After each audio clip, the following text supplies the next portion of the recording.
Good morning, welcome, hello, guten Tag, schön euch zu sehen. Welcome to another episode of Amazon Ads Raw Daily. Today is Friday. We are talking about Amazon marketing, technology, advertising, Amazon advertising, obviously, as the name suggests of the podcast. But we are talking also about frameworks and other things.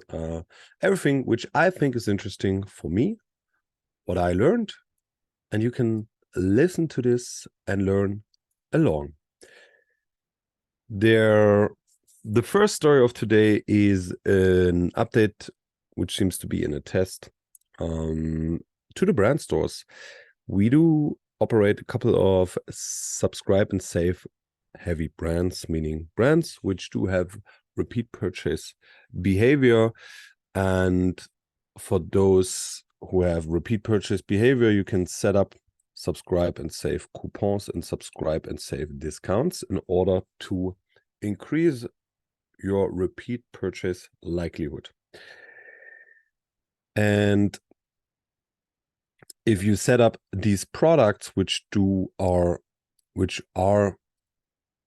eligible for subscribe and save into a brand store as a product widget, historically Amazon would not show subscribe and save options in the price options like you would see it on the product detail page. On the product detail page, within the checkout box, the buy box, you'll see the price, and below that you'll see the price with the discount when you opt in to subscribe and save. That was not visible in the brand stores until now. Now we can see in the brand stores for these product widgets as well the subscribe and save options if we enlarge the product. So that's a new addition to the brand stores, which seems to be great. It's currently only a test, it seems, but we have it live on some of our brands, and this looks great because that now shows the full potential of the products and the pricing, even on the brand store, which I think is super relevant and does make a lot of sense to me. Yeah, that's the update from the Amazon advertising. There was also an update on the Amazon Ads API release yesterday, but I'm very honest with you guys, even though I feel I'm a technical person, I have a hard time to fully understand this thing. It seems like that the message reads as follows: new goal KPIs added to Amazon DSP API. For the KPI name field in the goal configurations discovery API and orders API, we've added 3 new enum values and changed 2 to match the ads ADSP UI. We also changed total return ad spend to total return on ad spend in the goal configuration discovery API goal KPI field. In addition, we added definitions for each enum value. Here are the details, and then they have all the details where they added some descriptions, where they changed something, where they removed something or added something. And there's a full list of changes available in the article as well. As always, you can check this out in the Amazon Advanced Tool Center, which you'll find advertising.amazon.com/API/docs.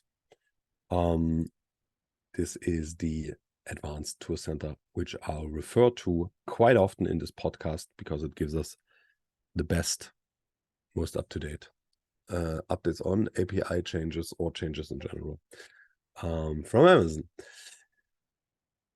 All right, there was a second update, a third update, and today is going to be a quick episode about frameworks. So I heard about this storytelling framework, and I really liked it because it's an easy framework. It does make a lot of sense to me, and I'm using this in some ways as well. I didn't know it's kind of called like that. I didn't know that this is the thing, but it kind of feeds into how I do arguments, or at least how I try to do arguments most of the time, or sometimes. The framework is called DIBB, DIBBs, or DIBBs, types, DIBBs. I will call it DIBBs. D for data, I for insights, B for belief, and the last B for bets. Data, insights, belief, bets. That's the four pillars. And I give you an example of what could have happened a couple of years ago. So obviously you use that when you need to go into an argument. So you have a discussion with your manager or with a C-level or whatever, and you need to prove a point, and you want to just, hey, this is what we saw, this is what we want to do, like from data and insights to your beliefs and your bets. So this is what we see, this is where we want to go because of that. So what you can show, for example, this is kind of an example from Spotify, let's say. They saw desktop users over time decline. Mobile users over time go up. Simple chart, gives you lots of data. Additionally, they showed another chart.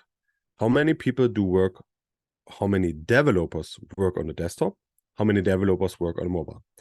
And there's differences between the two charts, because desktop goes down, but we have huge amount of desktop developers. And now the insight is mobile is taking over desktop as a primary music gadget, and we have very few mobile devs compared to desktop. So you present your data, the insights is basically just a read from the data.